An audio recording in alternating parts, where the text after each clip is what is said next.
welcome to another video. I am excited for this one because I've just written actually a Medium article about it, and what we'll be looking at is ideologies. Ideologies in a definition, I don't have it in front of me, so I'm going to paraphrase it. I did take it from an Oxford dictionary.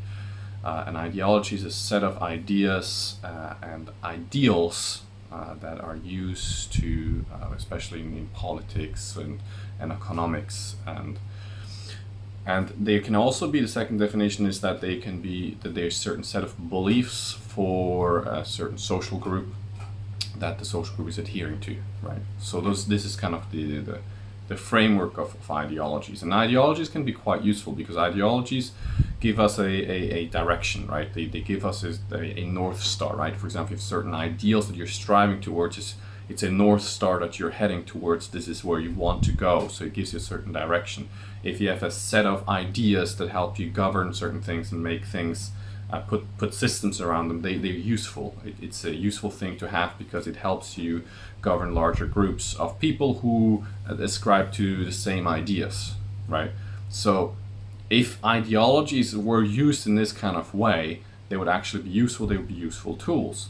However, there's huge issues with ideologies, which is that they become beliefs, and by definition, a belief is not something that you're aware of, right? It is a belief. So I have heard it over and over again from clients where they say, "I can't believe I have been believing this," right? When they become conscious of it, they're like, "What? I wasn't aware of that," because it's like the water that the fish swims in. It becomes reality for you. It becomes truth. It becomes like, this is how the world is. You don't see it for a belief. You don't see it for what it is. You don't see it as a thought construct, right?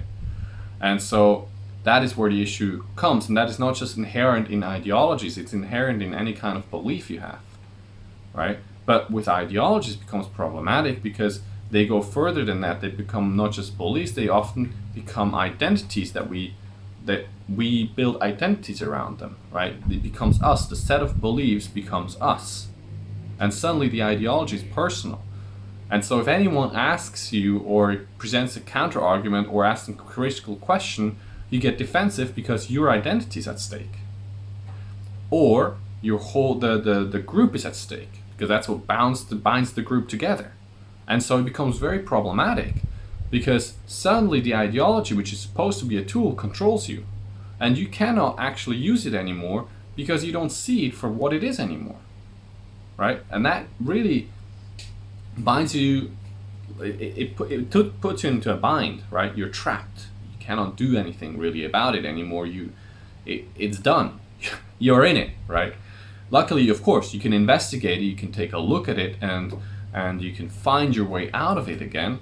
And I'll cover that in a bit, because it's not like it's hopeless and that ideologies are bad, or having certain ideas and ideals are bad. They're not bad. They are very natural to human nature. It's a very natural thing to have, and I see them actually quite useful. So when you look at it with the identity, right? When you have a certain identity, what is problematic about that is that the identity is, you have invested yourself in it, right? And the more energy you put into it, the more you want to defend it. And there's people out there who are willing to die for their ideology because they are so strongly identified with that they believe this is it. And if you think you don't have an ideology or you don't have certain beliefs, think again. You most likely have them because they're invisible, right? They're invisible around you. You have already bought into them.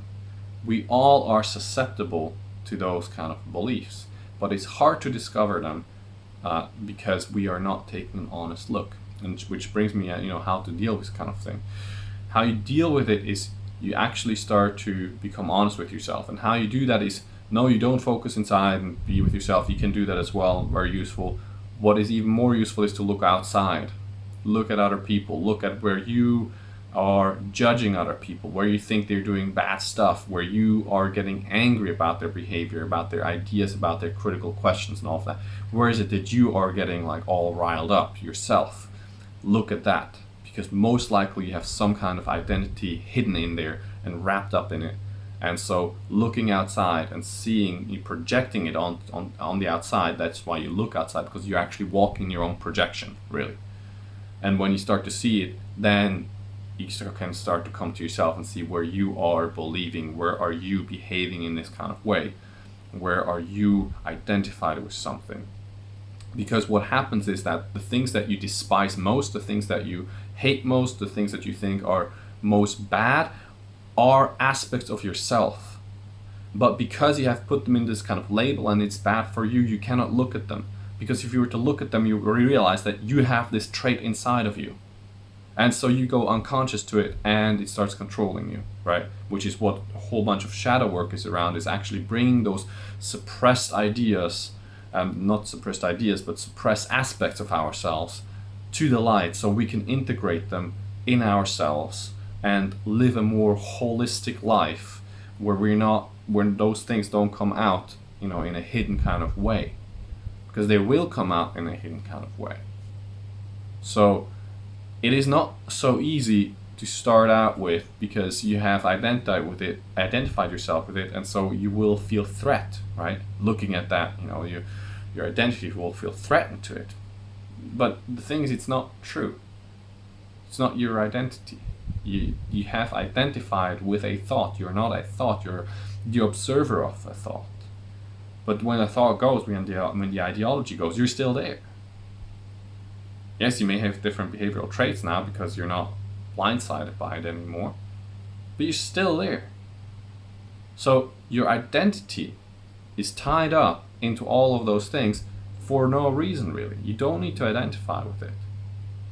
And so what makes it hard is the identification, but it is still possible to do it. I do recommend that you see someone for it, because someone else can more clearly see, and they can see your blind spots. They're blind to you, because that's why you call blind spots, right?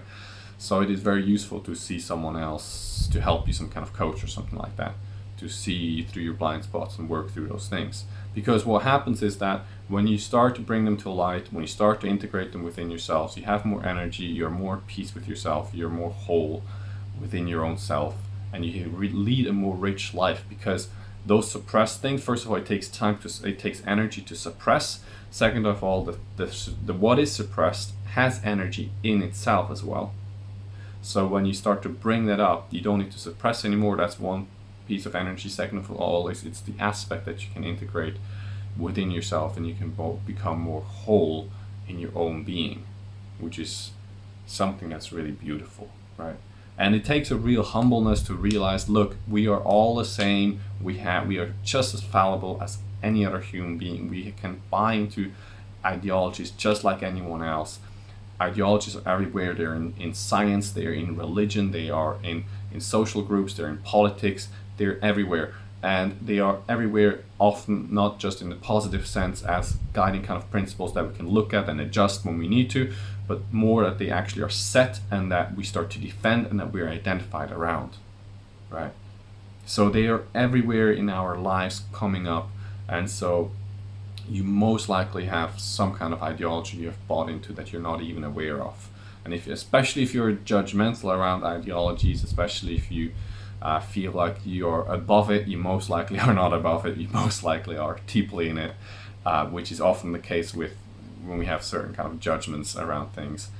We actually are, unconsciously really already in it. That's why we have all the judgments around it. So that really kind of wraps up the video. I hope this was useful for you, just to make the points again. Ideologies by themselves, they are neutral. They are a tool that you can use. You can have ideas, you can have ideals that you aspire to.